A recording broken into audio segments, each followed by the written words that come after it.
Welcome back to GH Spoilers channel. Today we will learn about the issue that just turned the glamorous nurse's ball into the emotional epicenter of one of the most devastating and heart-wrenching moments in general hospital history. A night meant to celebrate community, healing, and artistic expression has instead become the backdrop for a shocking truth, a dramatic confrontation, and a tragic accident that has left Port Charles reeling. What started as a musical performance has ended in heartbreak, as Gio's long-hidden identity has exploded into public view, bringing guilt, regret, and life-or-death consequences with it. During the most anticipated performance of the evening, Gio took the stage. Known for his extraordinary talent at the piano and a raw emotional presence that had earned him a growing fan base in Port Charles, Gio was expected to deliver one of the night's most memorable moments. The audience was silent, waiting in awe, as he positioned himself at the piano and began to play. His fingers moved across the keys with passion, but midway through his piece, something changed. Gio stopped. He sat in silence for several long seconds, his head bowed. The audience began to murmur, confused but intrigued. Was it a dramatic pause? A planned interruption? But then Gio stood up, stepped forward, and picked up the microphone. What he said next left the entire ballroom stunned. "I know the truth," Gio said, his voice shaking. "I know who I am. I know who my parents are." The crowd fell completely silent. Carly looked at Sonny, confused. Jocelyn turned to Michael, eyebrows raised. Lois, standing near the back, froze. "My name is Gio," he continued, "and I am the son of Brooklyn and Dante." Gossips rippled through the crowd. Everyone was caught off guard. Even those who had long speculated about Gio's mysterious past had no idea the truth was this explosive. The revelation hit especially hard because it came from Gio himself, raw, unfiltered, and clearly filled with pain. For a young man who had lived most of his life feeling unwanted, cast aside, and emotionally isolated, discovering that his biological parents were both prominent members of the Port Charles community and never told him was too much to contain. "I spent my whole life thinking no one wanted me," Gio said. "And now I find out that the people who could sit claimed me didn't sit. I was here, right in front of you, and none of you said anything. None of you cared." Tears filled his eyes. Lois was visibly shaking. Brooke covered her mouth in shock. Dante looked like he had just been hit by a truck. Before anyone could move, Gio turned back to the piano and in a shocking gesture of rage and heartbreak, smashed his hand into the keys. The impact cracked the wooden frame. He then grabbed the piano bench and hurled it across the stage before storming off. The crowd didn't move. Silence blanketed the room. Lois turned to Brooke, then to Dante, and whispered, "He knows." Dante turned to Lulu, who had recently returned to Port Charles after her recovery, and said with quiet devastation, everything that had been buried was now in the open. Lois had kept the secret for years. Brooke had carried the guilt of giving up her son when she was younger, and Dante, who had unknowingly treated Gio harshly, especially after the Rocco incident involving underage drinking, was now facing the truth that the boy he once scorned was his own flesh and blood. Without wasting another second, Dante rushed out of the ballroom. He knew Gio was hurting, and more importantly, he knew he had to try to make things right. He ran to the parking lot, hoping to catch Gio before he left, but it was too late. Gio's car peeled out of the lot just as Dante reached the curb. He shouted after him, running briefly in pursuit, but the car disappeared into the night. Inside the car, Gio was in emotional freefall. Tears streamed down his face as he gripped the wheel.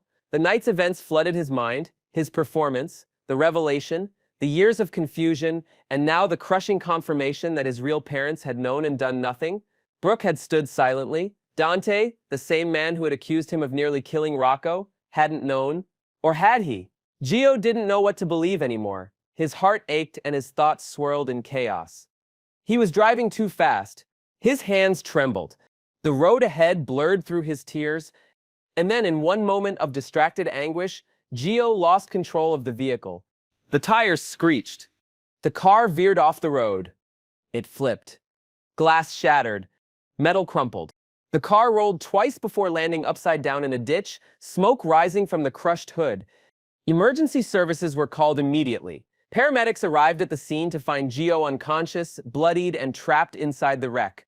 Firefighters worked quickly to cut him out. He was barely breathing. The ambulance rushed him to General Hospital with lights flashing and sirens wailing. Back at the nurse's ball, Dante got the call. Brooke got the call. Everything stopped. They rushed to the hospital, racing through corridors until they reached the emergency room. Doctors were already working to stabilize Gio. His injuries were extensive: internal bleeding, broken ribs, head trauma, and worst of all, he was in a coma. Lois arrived next, joining Brooke and Dante in the waiting room. All three were overwhelmed by grief and regret. Brooke sobbed uncontrollably. Dante sat in stunned silence. Lois stood in the corner, wringing her hands, unable to stop shaking. "I never meant for this," Brooke whispered through her tears. "He sits my son. I gave him up because I thought it was the right thing. I never thought it would end like this." Dante didn't respond. He couldn't sit. He had just learned he had a son, and now he might never have the chance to speak to him again. The doctors gave them updates, but they weren't good. Gio remained in critical condition. The next 48 hours would be crucial. He might wake up, he might not. There was brain swelling, and they couldn't rule out permanent damage. Brooke and Dante were allowed to see him one at a time. Brooke went in first, holding his hand, whispering apologies, her tears dripping onto the sheets. Dante followed, choking back emotion as he looked at the unconscious boy, the boy who had once been a stranger and now was everything. They both stayed the night at the hospital. Neither could bring themselves to leave. News of the crash spread quickly through Port Charles. The town that had applauded Gio just hours earlier now held its breath. The incident touched everyone: musicians, friends, family, and even those who barely knew him. Because in the end, Gio wasn't just a talented performer, he was a young man searching for love, for identity, for truth. And now, his life hung in the balance. In the days that follow, the Corinthos family will rally, Jocelyn will visit the hospital, Carly will bring food and comfort, Lulu will help Brooke try to process the weight of her past decisions, Sonny may even try to lend his own support in the way only he knows how, and Lois, heartbroken and racked with guilt, will be forced to confront the choices she made all those years ago. But most of all, Brooke and Dante will face the hardest weight of their lives. As they sit by Gio Sip's bedside, hand in hand, one question remains. Will they get the chance to tell their son how much they love him before it's too late? Next, we will dive deep into the escalating drama surrounding Curtis Ashford, Portia Robinson, and the enigmatic Drew Kane, whose influence seems to be tearing relationships apart.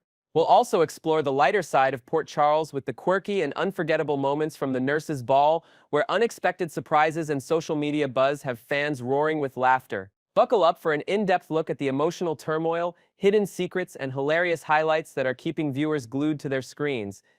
The power play: Drew Kane's dangerous hold over Curtis and Portia. Let's start with the brewing storm in Curtis Ashford's life. Once a beacon of strength and resilience in Port Charles, Curtis has recently stumbled into a pit of self-doubt and misplaced anger, much to the dismay of longtime fans. Many of us believed Curtis would stand as a rock for his wife, Dr. Portia Robinson, during her darkest hour. However, the revelation of Portia's secret dealings with Drew Kane, blackmail that she kept hidden, has shattered the fragile trust between them. While it's true that Portia withheld critical information, one must wonder, hasn't Curtis already weathered the worst of their shared history? The core of this conflict seems less about Portia's deception and more about Curtis's own insecurities. Instead of uniting with his wife to confront Drew, who appears to relish manipulating those around him, Curtis has allowed his bruised ego to take center stage. This decision could very well pave the way for Drew to dismantle their marriage brick by brick, leaving fans to question whether Curtis truly values his partnership with Portia or if he's too consumed by pride to see the bigger picture. Adding fuel to the fire, Drew's role in this saga cannot be understated. His shadowy influence looms large, as he seems to exploit every crack in Curtis and Portia's relationship with calculated precision. Whispers around Port Charles suggest that Drew might have orchestrated this fallout to weaken both Curtis and Portia, possibly as a means to gain leverage over their personal and professional lives. Imagine the stakes if Drew's true intentions come to light. Could he be after something bigger, like control over the hospital or a hidden agenda tied to Portia's past? For now, Curtis's refusal to stand by his wife has given Drew an upper hand, turning what could have been a united front into a heartbreaking rift. As this week's episodes unfold, Portia is left grappling with the consequences of her silence, her heart heavy with the fear that her marriage might not survive this latest blow. If Curtis doesn't find a way to reconcile his feelings, their love story could be headed for a tragic and bitter conclusion. Info: Curtis's confusing loyalties, leaning on Jordan amidst chaos. The drama doesn't end with Portia and Drew.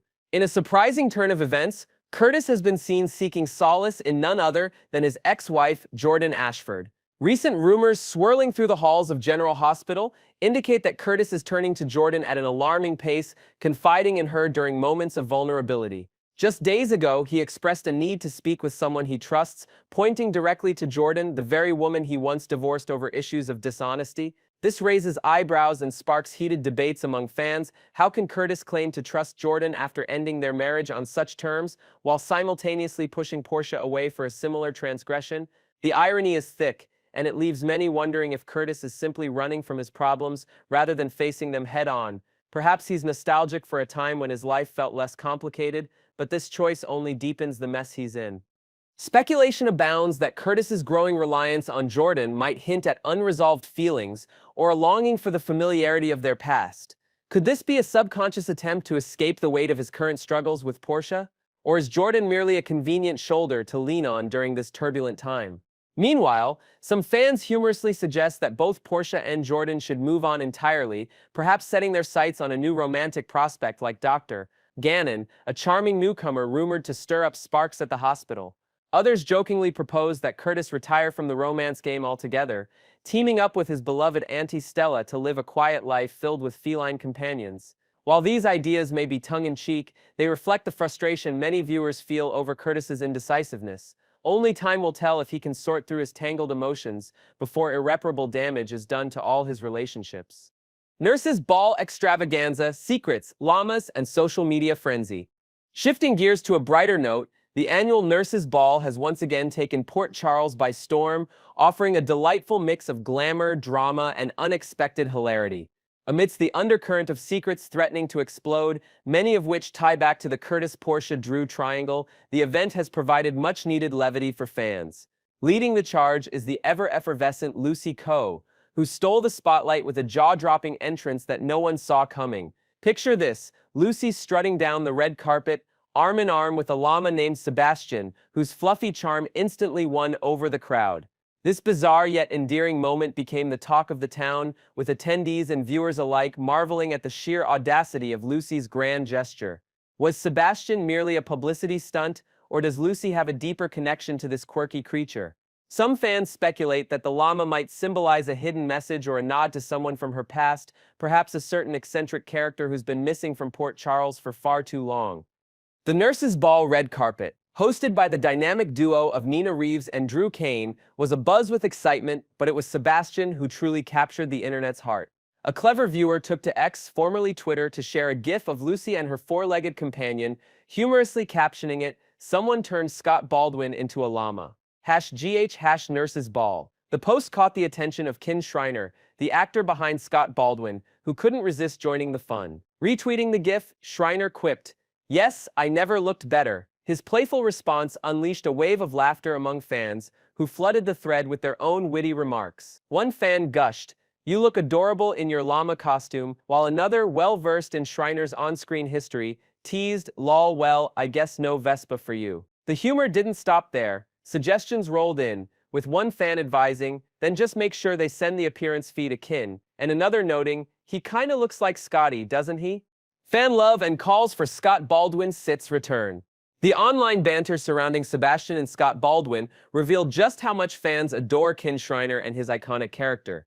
Amidst the llama-related jests, a heartfelt chorus emerged as viewers expressed their longing for Scott's return to the screen in human form. Comments like, "You need to come back in human form," echoed across the platform, with many urging the writers to bring Scott back for a dramatic Nurses' Ball crash. One enthusiastic supporter even shared a gif of a spit take writing, "Kin always bringing the comedic relief." It's clear that Schreiner's humor and charisma resonate deeply with the General Hospital audience, who miss seeing Scott's scheming antics and quick wit light up their screens.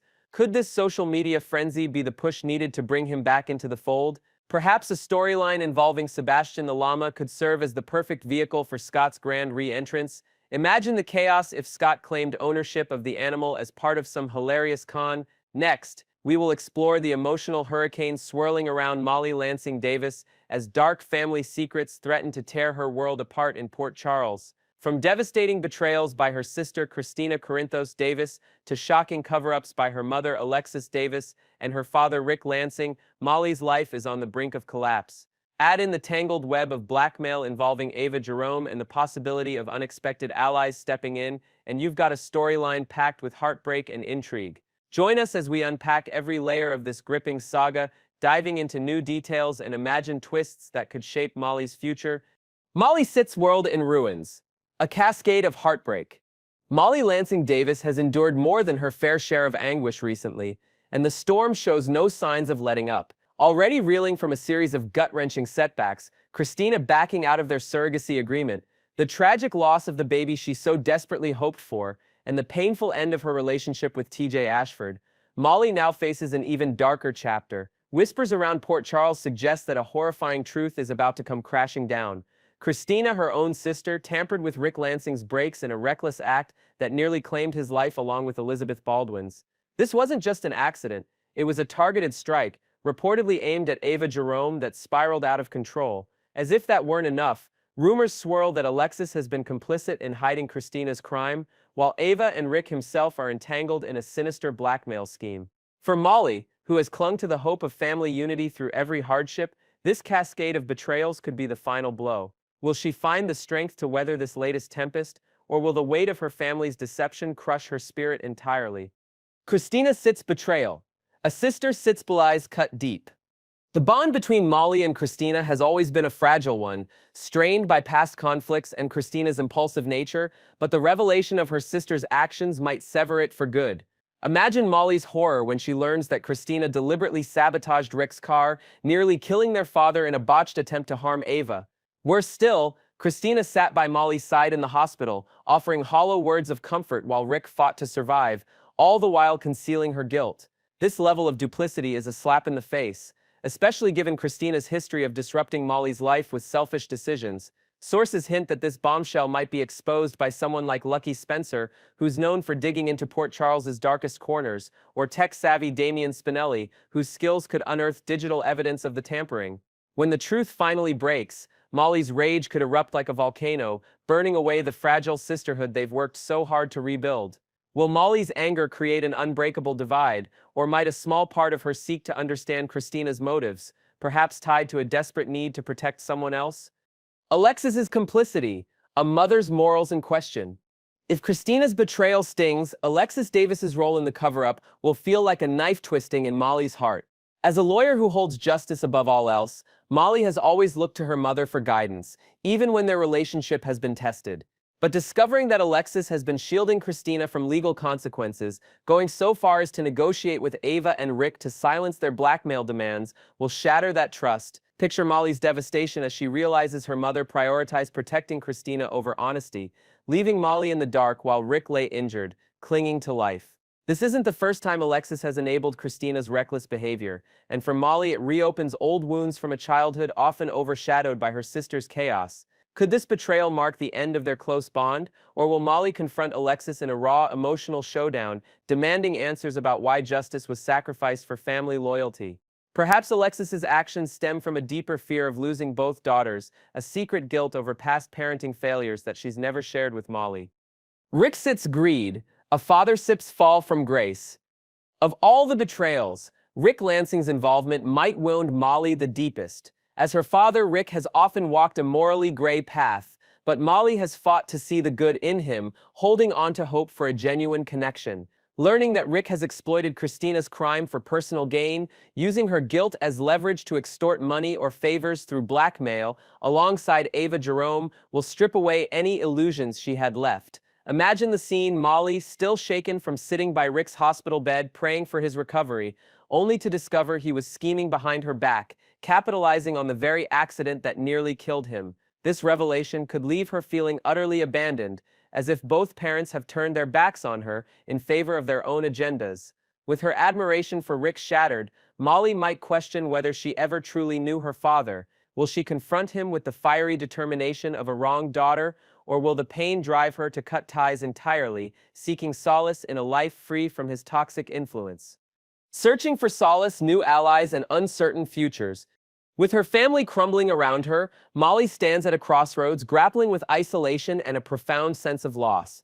The people she once leaned on, Christina, Alexis, Rick, have all let her down, leaving her to wonder if she can trust anyone at all. In this moment of vulnerability, could an unexpected ally like Cody Bell step into the void? Cody, with his own history of family turmoil, might offer Molly a listening ear and a shoulder to cry on, forging a bond built on shared pain. Their friendship could blossom into something more, providing Molly with a fresh start outside the suffocating drama of her blood relatives. Alternatively, whispers in Port Charles suggest Molly might retreat inward, choosing solitude over connection as she rebuilds her shattered sense of self. There's even talk of her seeking counsel from someone like Elizabeth Baldwin, who survived the brake tampering incident and could offer perspective on forgiving family or walking away from them. Will Molly find a way to heal from this wreckage, perhaps by channeling her pain into her legal career, or will the cumulative betrayals push her to a breaking point, leading to a dramatic exit from Port Charles? The road ahead. Can Molly reclaim her strength? As the layers of deception unravel, Molly Lansing Davis faces a future fraught with uncertainty, her once solid foundations reduced to rubble. The combined weight of Christina's dangerous actions, Alexis's moral compromise, and Rick's selfish greed threatens to drown her in despair. Yet, amidst the chaos, there's a glimmer of hope that Molly's resilience, honed through years of personal loss, might shine through. Perhaps she'll uncover a hidden strength, using her legal expertise to expose the blackmail scheme and hold her family accountable, even if it means losing them forever. Or maybe a new romance with an outsider like Cody could light a path forward, reminding her that family isn't always defined by blood. Whatever direction her story takes, one thing is clear: Molly's journey will captivate viewers with its raw emotion and high stakes. Stay tuned to our channel for the latest updates on this heart-wrenching saga, as well as exclusive spoilers on what's next for the residents of Port Charles. What do you think Molly should do? Forgive her family or forge her own path? Share your thoughts in the comments below, and let's keep the conversation alive.